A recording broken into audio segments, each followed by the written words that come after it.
먼저 오늘 인터넷으로 또 MCTV를 통해 함께 예배드리는 모든 성도님들의 삶 가운데 이 성전 안에서 주신 하나님의 은혜와 축복과 동일한 역사가 있게 되시기를 주님의 이름으로 축원합니다. 자, 늘 매년 보면은 어머니 날은 교회에서도 세상에서도 굉장히 성대하게 치르는데 오늘 아버지 날이에요.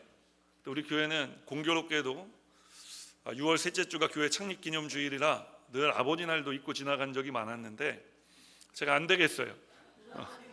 오늘 먼저 축복하기는 우리 교회 모든 아버지 되신 분들을 예수님 이름으로 축복합니다. 할렐루야. 우리 하나님께 영광과 감사의 박수를 올려드리고요.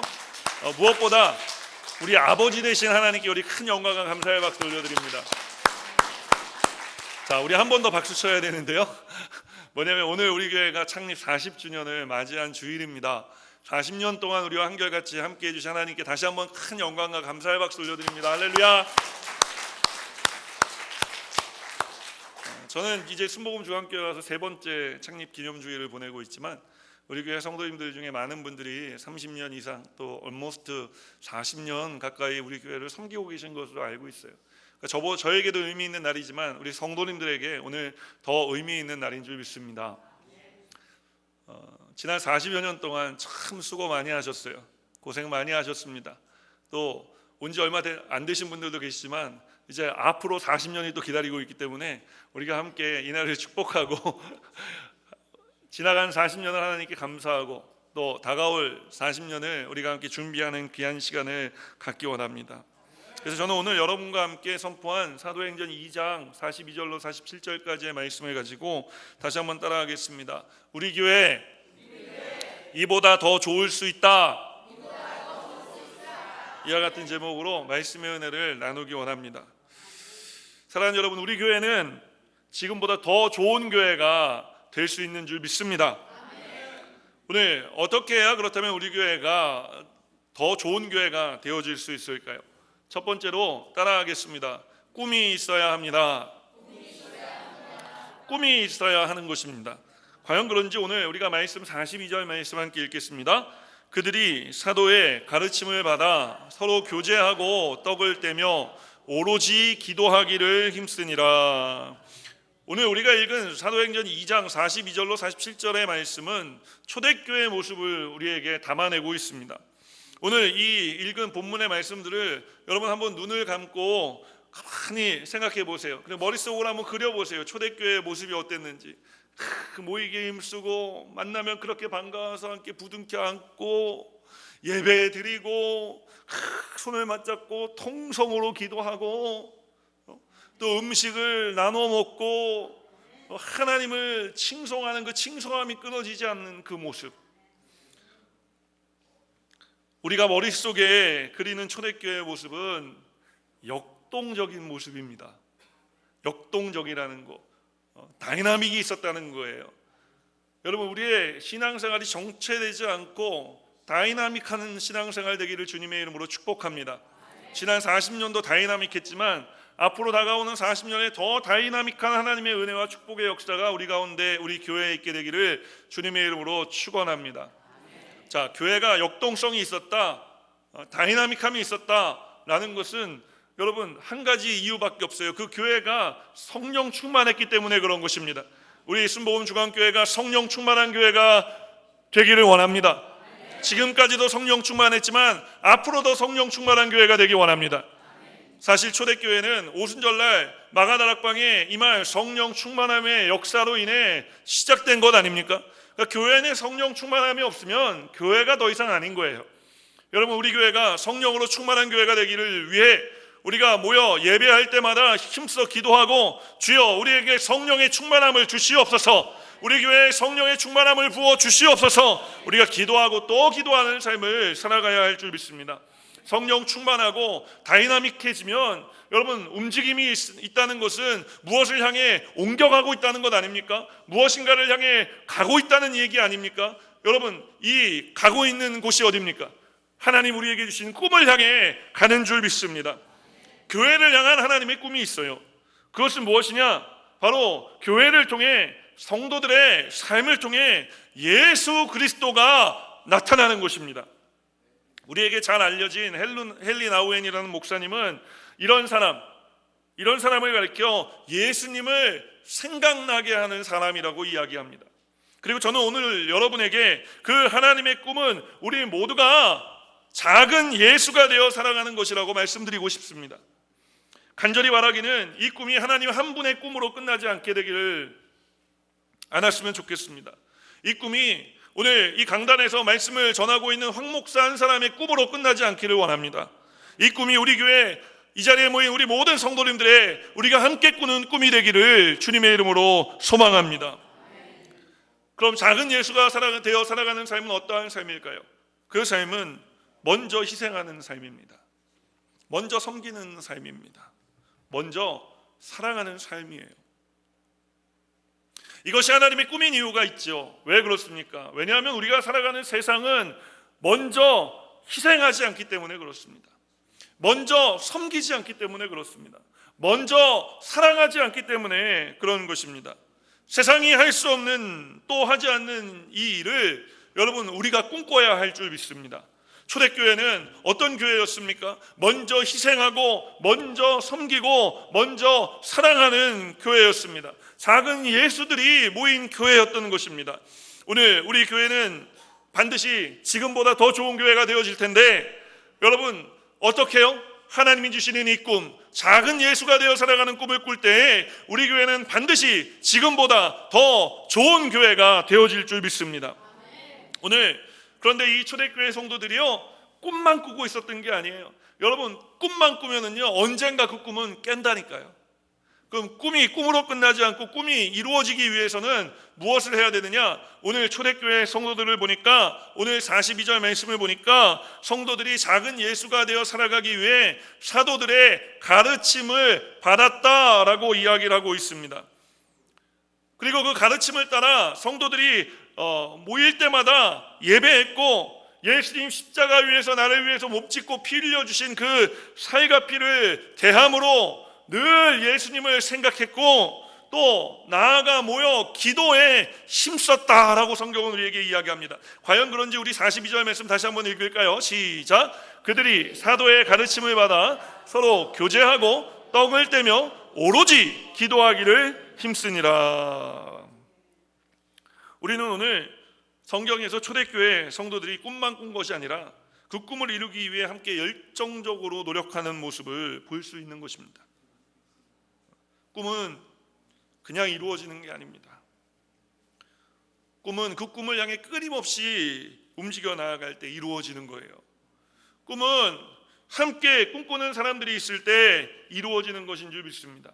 우리 옛말에 빨리 가려면 혼자 가고 멀리 가려면 함께 가라는 말이 있잖아요.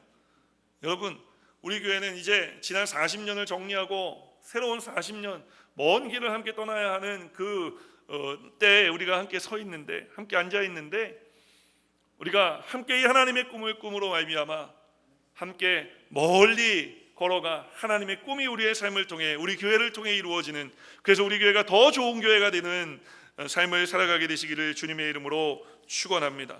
함께 이 꿈을 꾸어주시기를 주님의 이름으로 축원합니다. 말씀 속으로 한 걸음 더 들어가 우리는 또 어떻게 해야 우리 교회가 이보다 더 좋은 교회 되게 하는 삶을 살아갈 수 있을까요? 따라하겠습니다. 서로 사랑해야 합니다. 과연 그런지 여러분이 46절 말씀 큰 목소리로 읽어주십시오. 46절 시작. 집에서 떡을 떼며 기쁨과 순전한 마음으로 음식을 먹고. 초대교회는 어떤 교회였느냐? 한마디로 얘기하면 사랑이 넘치는 교회였습니다. 교회는 무엇보다도 사랑이 넘치는 곳이 되어야 할 줄 믿습니다. 사도 바울은 고린도전서 13장을 통해 우리가 그리스도인으로서 살아감에 있어 이 사랑이 얼마나 중요한지에 대해서 이야기합니다. 고린도전서 13장 13절은 믿음, 소망, 사랑 이 세 가지는 항상 있을 것인데 그 중에 제일은 사랑이라 라고 말씀하고 있기 때문에 그런 것입니다. 그러면서 사도 바울이 고린도전서 13장 4절로 7절에 사랑은 여러분 이런 것입니다 라고 우리에게 설명해 주신 것이 있는데요, 우리가 함께 사랑은 어떠한 것인지 함께 읽겠습니다. 사랑은 오래 참고 사랑은 온유하며 시기하지 아니하며 사랑은 자랑하지 아니하며 교만하지 아니하며 무례히 행하지 아니하며 자기 유익을 구하지 아니하며 성내지 아니하며 악한 것을 생각하지 아니하며 불의를 기뻐하지 아니하며 진리와 함께 기뻐하고 모든 것을 참으며 모든 것을 믿으며 모든 것을 바라며 모든 것을 견디느니라. 아멘. 그런데 이렇게 사랑에 대해서 장황하게 사도 바울이 고린도전서 13장에 한 장 통째를 다 털어서 사랑에 대해 이야기하는 이유가 있어요. 왜냐하면 고린도 교회는 문제가 많은 교회였기 때문에 그렇습니다. 사실 고린도 교회는 교회에 어떠한 일이 일어날 수 있는지에 대해 잘 알 수 있는 교회 문제의 백과사전과 같은 교회예요. 그러니까 교회 문제의 끝판왕 교회인 것이죠. 고린도서를 읽어보면요, 아유, 세상에 어떻게 교회에 이런 일이 일어날 수가 있어? 우리가 요즘 얘기하는 그런 일들 있잖아요. 어떻게 교회가 이렇지? 라고 얘기하는 그런 모든 일들이 다 기록되어 있어요. 그런 일들이 다 있었다는 것이죠. 이런 고린도 교회를 향해 사도 바울이 모든 문제의 솔루션, 해결책으로 제시한 것이 있는데 그게 뭐냐 하면은 바로 따라하겠습니다. 사랑. 여러분, 사랑이었던 것입니다. 그렇다면 사도 바울이 오늘 이야기하는 이 사랑은 누구로부터 온 사랑입니까? 이 사랑은 어떠한 사랑입니까? 이 사랑은 예수 그리스도 십자가로부터 온 사랑입니다. 이 사랑은 먼저 섬기는 사랑이고 이 사랑은 먼저 희생하는 사랑인 것입니다. 사도 바울이 말하는 이 사랑은 예수님이 우리에게 그 삶을 통해 보여주신 사랑인 거예요. 사랑하는 여러분, 교회는 말입니다, 계속되는 삶의 위기 속에서 지치고 힘들고 피곤하고 무력감을 느끼는 사람들이 와서 쉴 수 있는 곳이 되어야 합니다. 교회는 내 마음 알아주는 사람이 아무도 없는 것 같을 때 나를 알아주는 주님이 계시지, 내 믿음의 식구들이 있지라는 믿음을 가지고 찾아올 수 있는 곳이 되어야 합니다. 교회는 인생의 절망한 사람들이 마지막 선택지로 찾아올 수 있는 곳이 되어야 합니다. 왜 이런 말씀을 드리느냐? 초대교회가 바로 그런 곳이었기 때문입니다. 초대교회는 자꾸만 가고 싶은 곳이었어요. 왜 그럴까요? 가면 위로가 있기 때문에, 가면은 소망을 경험할 수 있기 때문에, 가면은 기쁨을 누릴 수 있기 때문에. 초대교회는 세상적인 기준으로 사람을 나누는 교회가 아니었어요. 돈이 많은 사람과 적은 사람을 나누지 않았다고요.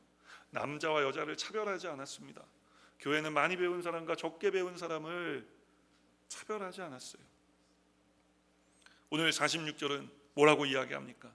그 성도들이 순전한 마음으로 모였다. 구분하고 나누고 분열되어 살아간 것이 아니라 순전한 마음으로 하나됨으로 교회에 모였다는 것입니다.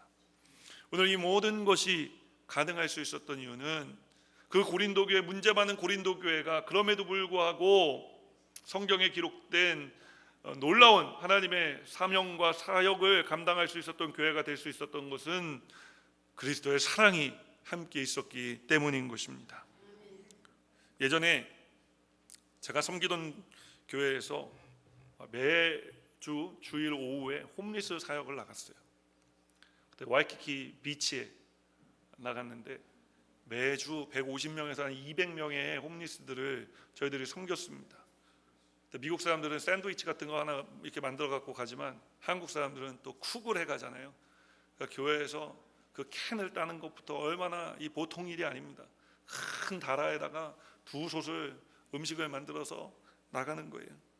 그렇게 나누어 주는데 그 오시는 홈리스 분 중에 정말 고약한 냄새를 풍기는 분이 한 분 계셨어요. 그분은 정신병자였고 맨발이었으며 자신의 오물을 뒤집어 쓰고 다니는 분이었어요. 저는 목사였고 매주 그 자리에 가 있었지만 감히 그분에게 가까이 다가갈 용기가 없었습니다. 오히려 피했죠. 오시는구나. 바람결에 그 냄새가 타고 오면은 피하는 거예요. 그런데 하루는 함께 홈리스 사역을 하던 권사님 한 분이, 그분이 오시는데 피하지 않고 그분에게 다가가 그분을 확 끌어안는 것이 아닙니까? 깜짝 놀랐습니다. 또 언제 준비했는지, 새신은 또 어디서 사왔는지 금방 그분의 발을 닦아주면서, 물수건으로 닦아주면서 그분에게 새 신발을 신겨주시는 거예요. 그리고 또 그 오물 낀 그 손톱과 발톱을, 손톱깎이를 꺼내 깎아주시는 거예요. 제가 그 모습을 보고 충격받았습니다. 그래서 너무 충격을 받아서 바로도 못 물어보고 한 몇 주 지난 다음에 여쭤봤어요. 권사님, 그날 왜 그랬어요? 근데 그분의 대답이 저를 더 부끄럽게 만들었어요. 목사님, 여기서 목사는 접니다. 그분이 저를 부르는 거죠. 목사님, 그 주일 오전 예배 때 목사님이 무슨 설교하셨는지 기억 못하세요? 그래서 제가 무슨 설교를 했죠? 목사님, 집 나간 탕자를 맞이하는 그 아버지의 모습에 대해 설교를 하셨어요. 그러면서 목사님이 이렇게 말씀하셨잖아요. 여러분, 이것이 사랑입니다.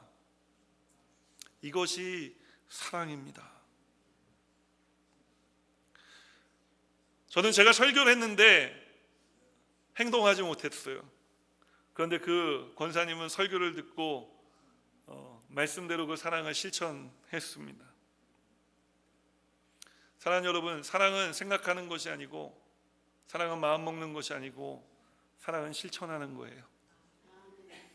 제가 예전에 한번 말씀드리지 않았습니까? 저희 집사람한테 어떻게든지 설거지를 한번 해줄 때 티를 내고 싶어가지고, 여보, 내가 설거지 해줄까? 이렇게 물어보면은 저희 집사람이 항상 저한테 하는 얘기가, 여보, 사랑은 혀끝에 있는 게 아니라 사랑은 손끝에 있는 거래요. 잔소리 하지 말고 가서 설거지 하라는 얘기죠. 여러분, 사랑은 행동하는 것인 줄 믿습니다. 사랑은 먼저 섬기는 것인 줄 믿습니다. 사랑은 먼저 희생하는 것인 줄 믿습니다. 사랑은 내가 먼저 사랑하는 것인 줄 믿습니다. 이것이 작은 예수를 꿈꾸는 우리들의 삶이 되어야 하고, 그 작은 예수들을 꿈꾸는 사람들이 모이는 교회의 모습이 되어져야 하는 것입니다. 제가 오늘 그래서 감히 다시 말씀드립니다. 사랑하는 여러분, 우리가 서로 사랑해야 합니다. 왜냐하면 이 사랑이 우리를 살리기 때문에 그런 것입니다. 이 사랑이 우리를 다시 살아가게 하기 때문에 그런 것입니다. 우리가 함께 꿈꾸는 교회는 작은 예수들이 모여 그 사랑을 나누며 살아가는 교회인 줄 믿습니다. 그러면 우리 교회는 반드시 이보다 더 좋은 교회가 되어질 것입니다. 마지막 세 번째로, 우리는 또 어떻게 해야 우리 교회 더 좋은 교회 되는 모습을 보고 또 그런 교회를 섬기며 살아갈 수 있을까요? 따라하겠습니다. 선교와 구제에 힘써야 합니다. 과연 그런지 47절 말씀 함께 읽겠습니다. 하나님을 찬미하며 또 온 백성에게 칭송을 받으니 주께서 구원받는 사람을 날마다 더하게 하시니라.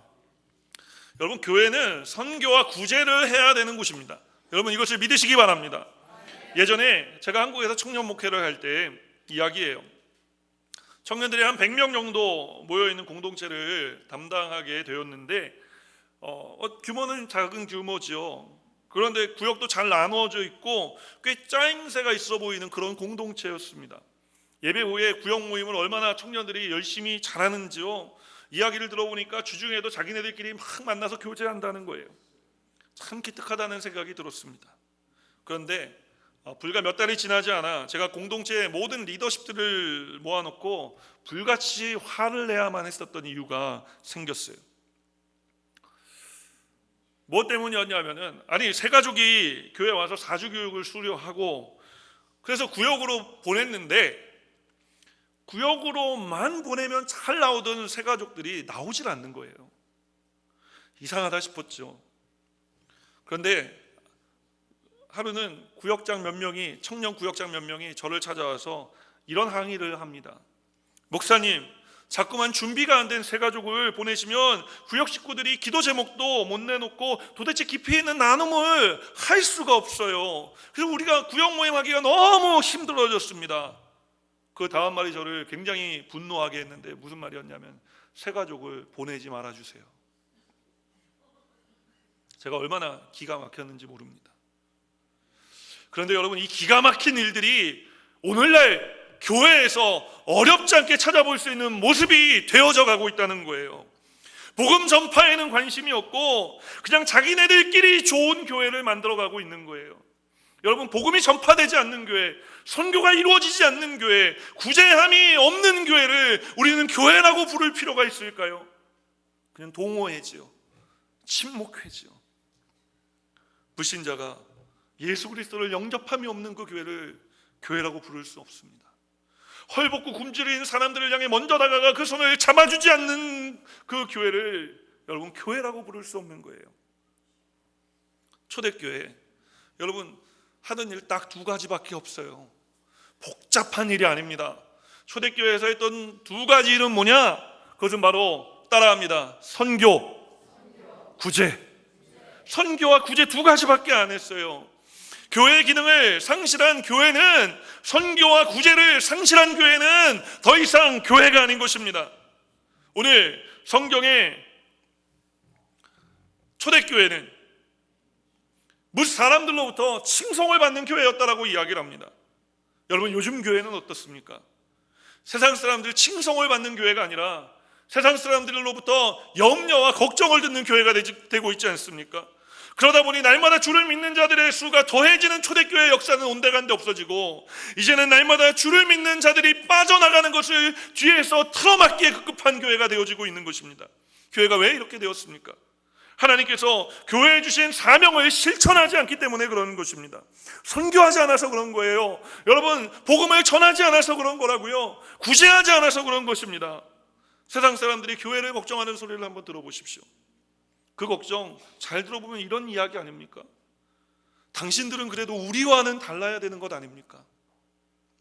당신들은 그래도, 예수 믿는 사람들은 우리와는 좀 달라야 되는 것 아닙니까? 라는 외침을 하고 있는 것 아닙니까? 여러분, 세상과 다름, 그것이 바로 세상이 우리에게 요구하는 겁니다. 오늘 교회에 요구하는 거예요. 감사한 것은 우리 교회는 사실 넉넉한 교회는 아닙니다. 그러나 그 넉넉하지 않은 상황 속에서도 우리 교회가 구제와 선교에 최선을 다하고 있는 교회라는 것을 생각할 때, 우리 교회는 이보다 더 좋은 교회에 이미 들어서고 있는 줄 제가 믿습니다. 우리 교회는 지금 4군데 대륙별로 4곳의 선교지 교회들을 섬기고 있고, 우리가 아직 익숙하진 않지만 그래도 우리 성도님들 다 구역 정할 때 선교지 다 품으라고 제가 말씀드렸잖아요. 익숙하진 않지만 하시는 분도 있고 안 하시는 분들도 계시고 못 하시는 분들도 계시지만 아무튼 우리가 그 일을 시도하고 있지 않습니까? 또 NGO를 통해 전 세계에 빈곤한 아이들, 어려움을 겪고 살아가는 그 아이들의 우리가 부모들이 되어서, 우리가 오늘 3번째 주일 성경금 하는 주일인데 여러분이 드린 그 성경금으로 그 10명의 아이들을 후원하고 있어요. 한 명이 아니라니까요.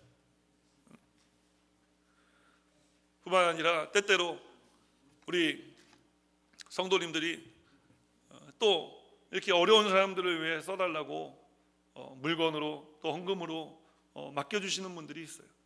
지난 겨울에는 우리가 노숙자들을 위해서 한 성도님의 가정이 헌신해 주셔서 담요를 50장을 마련해서 우리가 기탁했는데, 또 10장은 제가 제 차에 싣고 다니면서 그 교차로에 섰을 때 겨울에 홈리스들을 만나면은 이렇게 꺼내줬어요. 목사님도 그렇게 하시라고. 그래서 순종했죠. 그래서 이렇게 꺼내주는데 주면은 또 이 홈리스들이 물어봐요. Is it new? 그래서 Yeah, it's brand new. 그럼 받아요. 받으면 이제 줄 때 이야기합니다. Do you believe in Jesus? No, I don't. Believe in Jesus. Something great is going to happen to you, like this. 지금 내가 너에게 담요를 주는 것처럼 당신에게 좋은 일이 일어나니까 예수 믿으시라고. 그러면 또 그래요. 뭐 I don't think so 이러고 가는 홈리스들도 있는데, 또 대부분 홈리스들은 Why not? Why not? 여러분, 우리 교회는 제가 참 자랑스러운 게 교회 규모에 비해서 정말 열심히 선교하고요, 우리 교회가 정말 열심히 구제해요. 이것이 우리 교회가 잘 될 수 있는 이유입니다. 아니, 잘 될 수밖에 없는 이유가 되어지는 것입니다. 우리 교회는 지난 40년을 이제 뒤로 하고 새로운 40년을 맞이하고 있습니다.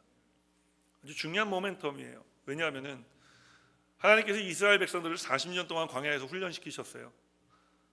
이리 돌리고 저리 돌리고 뺑뺑이 돌렸습니다. 힘든 일이 많았습니다. 어려운 일이 많았습니다. 한 번도 풍족해 본 적이 없습니다. 그런데 하나님께서 그렇게 훈련시키신 이유는 그 40년 이후에 가나안의 축복을 예배에 두고 계셨기 때문에 그렇게 하신 것입니다. 이제 우리는 영적인 광야를 지나 가나안 땅으로 들어가는 입구에 서 있습니다. 오늘 이 시간 우리가 하나님 우리에게 주신 우리 교회 이보다 더 좋을 수 있다라고 하는 이 비전의 말씀, 우리가 세 가지 말씀 나누었습니다. 첫 번째, 우리가 꿈을 꾸어야 되는데 작은 예수가 되는 꿈을 꾸고, 그래서 우리가 이 작은 예수가 되어 서로 사랑하는 삶을 살아가며 함께 하나님 주신 귀한 교회의 사명, 선교와 구제를 열심히 펼쳐나아갈 때 하나님께서 우리 교회에 반드시 이보다 더 좋은 교회 되게 하여 주실 줄 믿습니다.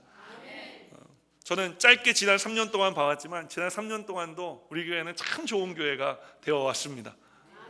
또 제가 보지 못한 37년 동안에도 하나님께서는 계속해서 우리 교회를 더 좋은 교회가 되게 만들어 주신 줄 믿습니다. 이제 앞으로 우리 교회가 더 좋은 교회가 될 것을 우리가 꿈꾸고 기대하고 소망하며, 오늘 우리가 예배하는 이 모습 그대로, 우리가 꿈꾸는 이 모습 그대로, 하나님 우리에게 말씀하시는 이 모습 그대로 신앙생활에 나아가 하나님의 큰 은혜와 축복을 받아 누리는 교회와 성도님들이 되어주시기를 주님의 이름으로 축원합니다. 축원합니다. 축원합니다.